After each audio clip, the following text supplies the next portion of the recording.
আজকের এই আয়োজনে সবাইকে স্বাগত। চলুন আর কথা না বাড়িয়ে সরাসরি মূল বিষয়ে ঢোকা যাক। আজ আমাদের আলোচনার বিষয় হল রিমন আর জাদুর বই। প্রথম শুনলে মনে হতে পারে এ তো স্রেফ একটা সাধারণ রূপকথার গল্প, কিন্তু না, একটু গভীরে গেলেই বোঝা যাবে এর ভেতরে লুকিয়ে আছে লার্নিং বা কোনো কিছু শেখার এক অসাধারণ, অত্যন্ত কার্যকারী মেথোডোলজি। আজ আমরা ধাপে ধাপে সেই রহস্যটাই উন্মোচন করতে যাচ্ছি। শুরুতেই চমৎকার একটা দৃশ্য একটু কল্পনা করা যাক। একটা ভীষণ শান্ত গ্রাম, চারপাশে পাখির মিষ্টি ডাক আর সকালের ঝলমলে রোদ। ঠিক এমনই একটা পরিবেশে থাকে আমাদের গল্পের প্রধান চরিত্র রিমন। প্রচণ্ড কৌতূহলী একটা ছেলে। প্রতিদিন সকালে ঘুম থেকে উঠে স্কুলে যেতে তার যে কি আনন্দ! নতুন কিছু শেখার প্রতি তার একটা অদ্ভুত সহজাত টান আছে। কিন্তু এখানে একটা খুব মজার বৈপরীত্য আছে। একদিকে স্কুলে যাওয়ার জন্য রিমনের এই প্রবল উৎসাহ, আর অন্যদিকে তার ভেতরে কাজ করে এক গভীর আতঙ্ক। গণিত বা ইংরেজির মতো বিষয়গুলোর নাম শুনলেই তার বুক কেঁপে ওঠে। এগুলো যেন তার কাছে পাহাড় সমান কঠিন। রিমনের এই অবস্থাটা কিন্তু আমাদের সবারই খুব চেনা, তাই না?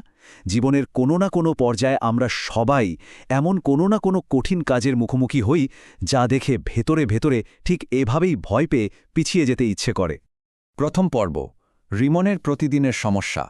রিমনের এই ভয়টা কিন্তু শুধু একটা সাময়িক অনুভূতি ছিল না, এটা ছিল তার প্রতিদিনের এক কঠিন বাস্তব। একটু ভাবা যাক অবস্থাটা।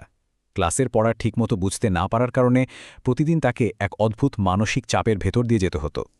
শিক্ষক যখন ভরা ক্লাসে বলেন, রিমন, তুমি আবার হোমওয়ার্ক করনি, তখন মনের অবস্থাটা কেমন হয়? ঠিক ধরেছেন, লজ্জায় মাথা নিচু হয়ে আসে। সবার সামনে নিজেকে ভীষণ ছোট মনে হয়। বারবার চেষ্টা করেও ব্যর্থ হওয়াটা একজন শিক্ষার্থীর জন্য কতটা যন্ত্রণাদায়ক তা খুব সহজেই অনুভব করা যায়। দ্বিতীয় পর্ব, ধুলোমাখা জাদুর বই। গল্পের মোড়টা কিন্তু ঠিক এখানেই ঘুরে যায়। একদিন স্কুল থেকে ফেরার পথে মন খারাপ করে হাঁটতে হাঁটতে রিমান হঠাৎ একটা পুরনো লাইব্রেরিতে ঢুকে পড়ে। সেখানে হাজারো বইয়ের ভিড়ে সে খুঁজে পায় একটা অদ্ভুত ধুলোমাখা বই, মলাটে লেখা শেখার জাদু। আর বইটা খুলতেই অবাক কাণ্ড, সেটা থেকে চারদিকে আলো ছড়াতে শুরু করে, যেন সত্যি সত্যি জাদুর ছোঁয়া আছে তাতে। হঠাৎ সেই বই থেকে একটা জাদুকরী কণ্ঠস্বর ভেসে আসে, যদি মন দিয়ে শেখো সবই সহজ হয়ে যাবে। এই কথাটি রিমনের কাছে অন্ধকার ঘরে এক চিলতে আশার আলোর মতো মনে হল। তৃতীয় পর্ব, আসল জাদুর ৩ উপায়। এবার আসা যাক আসল কথায়। বইটা কিন্তু শুধু জাদুর কথা বলেই হাওয়া হয়ে যায়নি। এটি আসলে অত্যন্ত বাস্তবসম্মত আর কার্যকরী ৩টি উপায় বাতলে দেয়। প্রথমত, একটা বড় আর কঠিন পড়াকে ছোট ছোট সহজ অংশে ভাগ করে ফেলা। দ্বিতীয়ত, অঙ্কের মতো নিরস বিষয়কে মজার কোনো খেলার মতো করে শেখা। আর তৃতীয়ত, প্রতিদিন একটু একটু করে অনুশীলন চালিয়ে যাওয়া।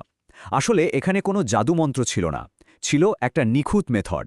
এখান থেকে সবচেয়ে বড় যে বিষয়টা বোঝা যায় তা হল, পড়াশোনা বা কোনো কিছু শেখা আসলে মোটেই কঠিন নয়, বরং সঠিক মেথড না জেনে শেখার চেষ্টা করাটাই হলো আসল কঠিন কাজ।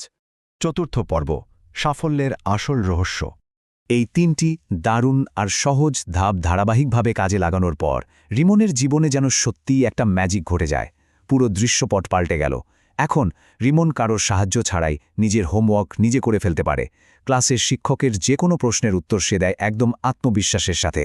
যে শিক্ষক একদিন তাকে বকা দিয়েছিলেন, তিনি এখন হাসি মুখে বলেন, গ্রেট জব রিমন।